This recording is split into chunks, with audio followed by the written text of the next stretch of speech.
गुवाहाटी दिल्ली राजधानी एक्सप्रेस में एक महिला से छेड़खानी के आरोप में घिरे जोकीहाट के जेडीयू विधायक सरफराज आलम के दावे पर सीसीटीवी में कैद तस्वीरों से सवाल खड़े हो गए हैं।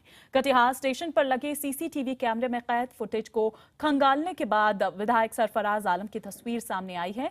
17 जनवरी की इस सीसीटीवी तस्वीर में विधायक सरफराज आलम अपने अंगरक्षक के साथ शाम 4:11 पर कटिहार स्टेशन पर दिख रहे हैं। आपको बता दें, दिल्ली के एक दंपति ने आरोप ये लगाया था कि दिल्ली से गुवाहाटी जाने वाली राजधानी एक्सप्रेस में सफर करते वक्त जेडीयू विधायक सरफराज आलम और उनके बॉडीगार्ड ने उनके साथ दुर्व्यवहार किया था। इस दौरान सरफराज आलम और उनके बॉडीगार्ड ने दंपति पर भद्दे कमेंट्स किए थे। पीड़ित दिल्ली से गुवाहाटी जा रहे थे।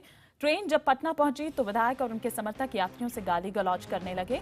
हालांकि सरफराज आलम ने अपने बचाव में उस वक्त ये कहा था कि उन्होंने रविवार और सोमवार को राजधानी ट्रेन से कोई सफर ही नहीं किया। बता दें, सरफराज आलम पूर्व केंद्रीय मंत्री मोहम्मद तस्लीमुद्दीन के बेटे हैं।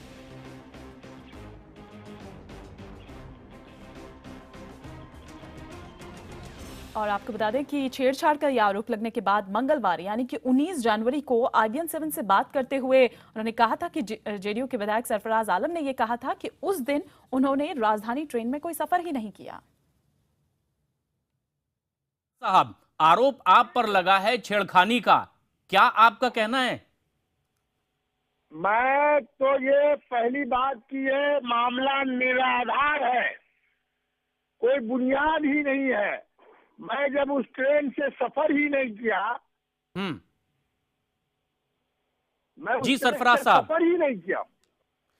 ये जिन दंपत्ति ने आप पर आरोप लगाया है सरफराज साहब, हमारी आवाज अगर आप तक पहुंच रही है, और हमारे छवि को खराब करने के लिए कुछ लोग बड़े उच्च स्तर पर यह साजिश हुआ है। सरफराज साहब, एक सवाल का जवाब क्या आप देंगे कि जिन लोगों ने आप पर आरोप लगाया है, क्या कोई अदावत आपसे पहले से है, इसीलिए आपको निशाना बनाया गया? पहली बात कि मैं उस जगह था नहीं। मैं उसे एक बात जानिए, अगर बाई द वे अगर मैं ट्रैवल करता, सुनिए दूसरा सवाल जी, तो कटिहार से लेकर के पटना तक कोई कंप्लेंट नहीं मिला उसको। नहीं, हमारा सवाल ये है सरफराज साहब, हम आपकी बात को अगर सही माने तो हम ये समझना चाहते हैं, क्या पहले से कोई अदावत आपके साथ उन लोगों की थी जो खामखा के आरोप आप पर लगा रहे हैं?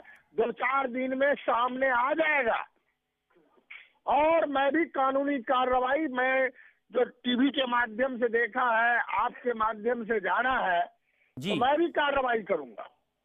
नहीं, इतनी तमाम बातें कहने के अलावा आप उस सवाल का जवाब नहीं दे रहे हैं जो आपसे किया जा रहा है कि दे रहा हूं मैं आपको कि क्या आपसे कोई दुश्मनी उनकी है जो आपके खिलाफ इस तरह के आरोप वो लगाएंगे? देखिए, सियासत में कहना मुश्किल है कौन किसका दोस्त है, कौन किसका दुश्मन है। तो आपको क्या लगता है वो कौन है आपके राजनीतिक दुश्मन जो सफर कर रहे थे आपके साथ, जो आप पर इस तरह का इल्जाम लगा रहे हैं? मेरे साथ तो सफर ही नहीं किया है, मेरे साथ तो सफर ही नहीं किया भाईजान। और एक बात, छोटा सा मिसाल देता हूं मैं आपको। आप बने रहें सरफराज साहब हमारे साथ, वो लोग भी इस वक्त फोन लाइन पर मौजूद हैं जिन्होंने आप पर आरोप लगाया है। पीड़ित दंपत्ति फोन लाइन पर हैं। हम आपसे ये जानना चाहेंगे कि हमारे साथ फोन लाइन पर विधायक सरफराज साहब बने हुए हैं, क्या आरोप आप लगा रहे हैं इन पर और ये कह रहे हैं कि वो सफर में साथ में ही नहीं थे? बिल्कुल गलत कह रहे हैं जी, बिल्कुल साथ में बैठे हुए थे, हमारे सीट के नीचे 2 नंबर सीट में बैठे हुए थे, गाड़ी के बाहर इनका PSO बैठा हुआ था, बिल्कुल गलत। और इस वक्त और हम विस्तार से यहाँ पर बात करते हैं, क्योंकि जिस तरह से दावे कर रहे हैं यहाँ पर सरफराज आलम की उन्होंने सफर ही नहीं किया। SP रेलवे हमारे साथ PN मिश्रा जी हमारे साथ जुड़ चुके हैं। PN मिश्रा जी, आप क्या हमें इस बाबत कोई इन्फॉर्मेशन दे सकते हैं कि किया था सफर, नहीं किया था, साफ इनकार कर रहे हैं? देखिए, किसी के इनकार या किसी के स्वीकृति की ही हम जांच कर रहे हैं। अभी हमारा इन्वेस्टिगेशन है कि जो वादी पक्ष है जिसने कंप्लेन किया है, उनका कहना है कि विधायक सरफराज आलम उनके साथ सफर कर रहे थे। ट्रेन के जो अथॉरिटीज थे उनका भी कहना ऐसा ही है। विधायक जी ने हम लोगों के सामने में अभी तक अपना पक्ष नहीं रखा है और हम लोगों ने उनसे उनका पक्ष रखने को कहा भी नहीं है। हम अपना इन्वेस्टिगेशन पहले पूरा कर लेते हैं, उसके बाद उनसे पूछताछ करेंगे। तो सर कहां तक पहुंची आपकी इन्वेस्टिगेशन अभी तक? क्या कुछ आपने उसमें पाया है? वादी पक्ष से कल शाम में दिल्ली जाकर बातचीत की गई है, उनका बयान रिकॉर्ड किया गया है। अथॉरिटीज थे उस ट्रेन में, राजधानी एक्सप्रेस में, उसके अथॉरिटी से भी, ट्रेन के अथॉरिटी से भी बातचीत कर ली गई है। जो एस्कॉर्ट पार्टी बयान रिकॉर्ड करा चुकी है। अब करीब करीब इस तरफ से हमारा हो चुका है, कटिहार और पटना जंक्शन के सीसीटीवी फुटेज को खंगाला गया है। क्योंकि ट्रेन के अंदर कोई कैमरा नहीं होता है, तो इसलिए प्लेटफॉर्म पर होना या प्लेटफॉर्म, लेकिन सर एक रिकॉर्ड तो होता होगा, और ये पता चलने में कितना वक्त लगता है कि आखिर उन्होंने सफर किया है उस दिन इस गाड़ी से या नहीं किया है? नहीं, यहाँ एक मामला अलग है। मामला ये है कि ट्रेन के रिजर्वेशन चार्ट पर विधायक जी का नाम नहीं है। मतलब उन्होंने अगर यात्रा की है तो वो यात्रा टीटी और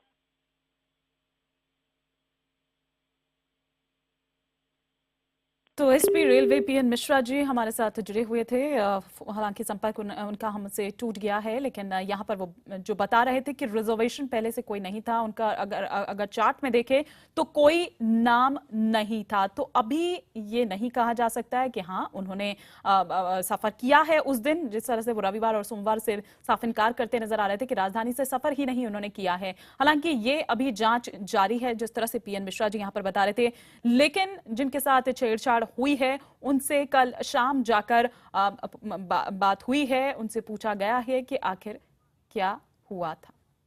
जेडीयू नेता नीरज कुमार जी इस वक्त हमारे साथ जुड़ चुके हैं फोन लाइन पर। नीरज जी, क्या कहेंगे आप इस पूरे प्रकरण पर? देखिए, अभी rail SP PN Mishra ji ने आपको सारी तथ्यों से आपको अवगत कराया। माननीय विधायक जी का भी पक्ष आप उनको भी पेश किए हुए हैं। पुलिस तमाम मामले का अनुसंधान कर रही है। आप क्या कर रहे हैं सर? पुलिस तो अपना काम कर रही है, लेकिन आप भी तो, आपकी कोई जिम्मेदारी बनती है कि नहीं बनती? आपके विधायक हैं वो। ये हमारी जिम्मेदारी है ना, हमारी सरकार है। और माननीय विधायक जी द्वारा इनकार किए जाने के बावजूद पुलिस अपना अनुसंधान कर रही है, और अनुसंधान के विभिन्न आयाम की चर्चा उन्होंने आपके सामने किया। यही तो रूल ऑफ लॉ है, यही है कानून का राज। कि अगर कोई आरोप लगा और उससे कोई इनकार करने के बावजूद सरकार अपनी मशीनरी से उसकी जांच करवा रही है। जांच के विभिन्न पक्ष हैं, कटिहार से लेकर दिल्ली तक है। पीड़ित दंपत्ति पक्ष का भी आपने बयान लिया। हम आपके माध्यम से ही भरोसा देना चाहेंगे कि रूल ऑफ लॉ है बिहार में। नहीं सर, वो बात ठीक है, लेकिन क्या आपको लगता है कि ये जो सीसीटीवी फुटेज सामने आई है ये नाकाफी है? क्या आपको नहीं लगता है इसके बाद भी आप ये कहेंगे कि उनको क्लीन चिट दे दी जाए, या कोई उन पर कार्रवाई होगी? किस तरह का एक्शन लिया जाएगा? कोई सस्पेंड उनको किया जाएगा या शो कॉज नोटिस उनको दिया जाएगा? ये बहुत गंभीर मामला है। पूरी बात मुझे कहने दीजिए जी। सीसीटीवी कैमरा, ट्रेन में चलने वाले टीटी, ट्रेन सुपरिटेंडेंट, पीड़ित दंपत्ति, ये सारा पक्ष और हमारी पुलिस, पटना पुलिस गई है पीड़ित दंपत्ति के पास इन्हीं तथ्यों का संकलन करने के लिए। जो विभिन्न किसी पर आरोप अगर लगा है तो उसकी जांच होनी चाहिए ना। तो जांच में अधिकार है सबको। जब आपने ये सुना, रेल एसपी ने बताया आपको कि उनका टिकट नहीं था, जो लिस्ट जारी हुआ है रिजर्वेशन का, तो निश्चित रूप से इन तमाम तथ्यों का नेचुरल जस्टिस भी कहता है कि दूसरे पक्ष को भी आपको मौका देना है। तो नहीं, मतलब ये आप IBN 7 पर यहाँ पर ये भरोसा दिला रहे हैं ना? सिर्फ एक लाइन में मैं आपसे हाँ या ना का जवाब चाहूंगी कि जांच के बाद आप कार्रवाई करेंगे? बिल्कुल, जांच के जो भी नतीजे आएंगे उसके तहत कार्रवाई होगी। शुक्रिया हमारे साथ जुड़ने के लिए। नीरज कुमार जी हमारे साथ जेडीयू नेता जुड़े हुए थे। हमारे सहयोगी चंद्रमोहन कुमार भी कुछ और अपडेट्स के साथ इस वक्त हमारे साथ जुड़ चुके हैं। चंद्रमोहन, क्या कुछ जानकारी आप तक पहुंच पा रही है? पुलिस इस मसले पर क्या कुछ कह रही है? बिल्कुल, देखिए जो जानकारी मिली है मुझे उसके मुताबिक पुलिस की एक टीम गई थी दिल्ली, जो पूरी तरह से इंद्रपाल का परिवार है उनसे पूछताछ की है, और जो सरफराज है उनका एक फोटो भी लेकर गई थी, जो साफ तौर पर इंद्रपाल के परिवार वालों ने पहचाना है और कहा है कि यही विधायक थे जो राजधानी ट्रेन में सवार हुए थे। साथ ही जो सीसीटीवी खंगालने की बात है वो भी लगभग पूरी हो चुकी है। रेल पुलिस है वो लगातार जब से यह मामला सामने आया था उसके बाद से सीसीटीवी फुटेज खंगाल रही थी, और उसमें यह पाया गया है कि 17 तारीख को 4 बजे के बाद विधायक कटिहार स्टेशन पर पहुंचे थे और वो पुलिस जो है सीसीटीवी अपने कैद में लेकर और उसको खंगाल रही है। साथ ही जब उनके खिलाफ यहाँ पर एफआईआर हुआ था उसके बाद से ही लगातार जांच चल रही थी। तो कुल मिलाकर ये देखा जाए तो अब सिर्फ विधायक हैं उनसे पूछताछ बाकी है और पुलिस लगभग जो जितने भी चीजों को खंगालना था, जो भी साक्ष्य इकट्ठा करना था वो इकट्ठा कर चुकी है। अब सरफराज से पूछताछ करेगी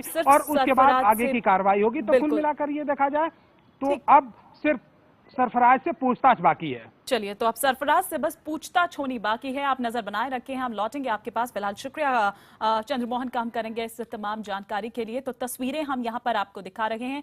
तो सीसीटीवी में उनका सच कैद हो चुका है सरफराज आलम का, जो कि ये कह रहे थे तो मैंने तो रविवार या सोमवार को किसी तरह से कोई सफर किया ही नहीं है राजधानी में। तो अब यहाँ पर ये देखने वाली बात है कि क्या वाकई में सरफराज झूठ बोल रहे हैं, क्या तस्वीरें झूठ बोल रही है। इन तस्वीरों पर आखिर खुद विधायक जी क्या कहेंगे देखने के बाद। हालांकि जेडीयू नेता नीरज कुमार ने हमें यह भरोसा दिलाया है कि जांच के बाद जो भी चीज सामने आएगी उसके आधार पर कार्रवाई की जाएगी, एक्शन लिया जाएगा।